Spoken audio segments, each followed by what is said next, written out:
Hi అండి, అందరూ ఎలా ఉన్నారు? బాగున్నారా? చికెన్ కర్రీ ఈ విధంగా చేస్తే చాలా బాగుంటుంది. చూడండి, గ్రేవీ చిక్కగా చూస్తుంటేనే తినాలనిపిస్తుంది కదా. చాలా టేస్టీగా ఉంటుందండి. కావాల్సినవి ఏ విధంగా చేయాలో చూద్దాము. 1 కేజీ చికెన్ తీసుకున్నానండి. అది శుభ్రంగా కడిగి రెడీగా పక్కన పెట్టుకోవాలి. గ్యాస్ వెలిగించి ప్యాన్ పెట్టి అందులో చెక్క, లవంగం, బిర్యానీ ఆకు వేసి ఫ్రై చేయాలి. అది ఫ్రై అయ్యాక సన్నగా తరిగిన ఉల్లిపాయలు, పచ్చిమిరపకాయలు వేసి ఫ్రై చేయాలి. ఈ ఫ్రై అయ్యాక కొంచెం కరివేపాకు వేసి ఫ్రై చేయాలి. అల్లం వెల్లుల్లి పేస్ట్ కూడా వేసుకొని పచ్చివాసన పోయే వరకు కొంచెం ఫ్రై చేయాలి. ఇప్పుడు చికెన్ వేసుకోవాలి.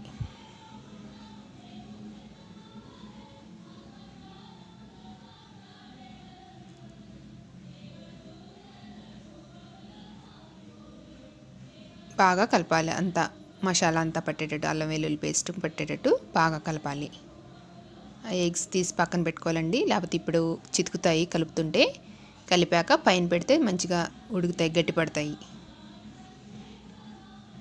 ఇప్పుడు మూత పెట్టుకోవాలి. ఎగ్స్ వేసి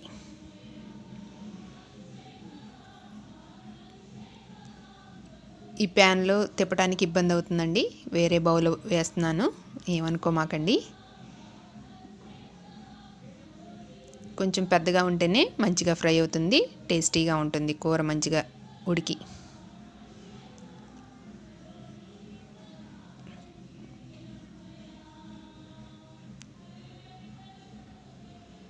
కొద్దిసేపు మూత పెడితే చికెన్లో వాటర్ అంతా వస్తుంది.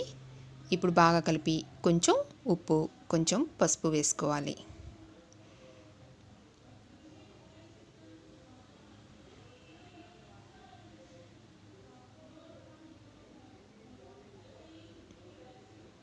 బాగా కలిపి మూత పెట్టుకోవాలి. మసాలా అండి, గసగసాలు, ధనియాలు, చెక్క, లవంగం, యాలకులు ఇవన్నీ కొంచెం ఫ్రై చేసి మిక్సీ పట్టి రెడీగా ఉంచుకోవాలి. ఇప్పుడు ధనియాల పొడి కొంచెం, జీలకర్ర పొడి కొంచెం, మిరియాల పొడి కొంచెం వేసి బాగా కలుపుకోవాలి. చాలా బాగుంటుందండి. ఈ విధంగా చేస్తే మటన్ కర్రీ ఉన్నట్టే ఉంటుంది.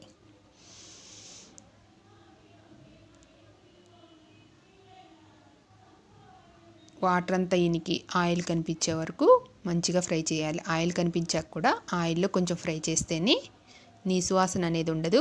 చికెన్ కర్రీ చాలా టేస్టీగా ఉంటుంది.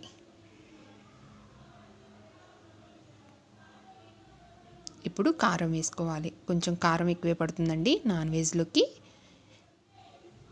కారం వేసి బాగా కలిపి కొద్దిగా ఫ్రై చేస్తే తర్వాత వాటర్ పోసుకోవాలి.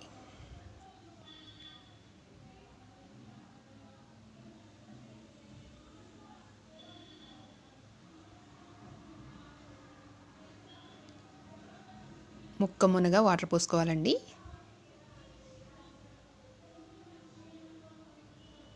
బాగా కలిపి మూత పెట్టుకోవాలి.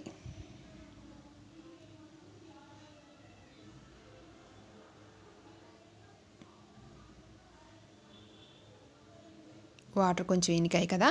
ఇప్పుడు ఇందాక ఫ్రై చేసి పక్కన పెట్టుకున్నాం చూడండి, ధనియాలు, గసగసాలు, చెక్క, లవంగం అవి ఈ విధంగా మిక్సీ పట్టుకోవాలి. వాటర్ పోసి అయినా లిక్విడ్ లాగా అయినా పట్టుకోవచ్చు అండి, పేస్ట్ లాగా. నేను పొడిలాగా పెట్టాను. అదంతా వేసి బాగా కలిపి ఇంకా కొద్దిసేపు ఉడికించాలి. చూడండి, గ్రేవీ చిక్కగా చాలా బాగుందండి. చాలా బాగుంటుంది ఈ విధంగా చేస్తే. ఒకసారి ట్రై చేయండి మీరు కూడా. నచ్చితే లైక్ చేయండి, షేర్ చేయండి, సబ్స్క్రైబ్ చేయండి, కామెంట్ చేయండి.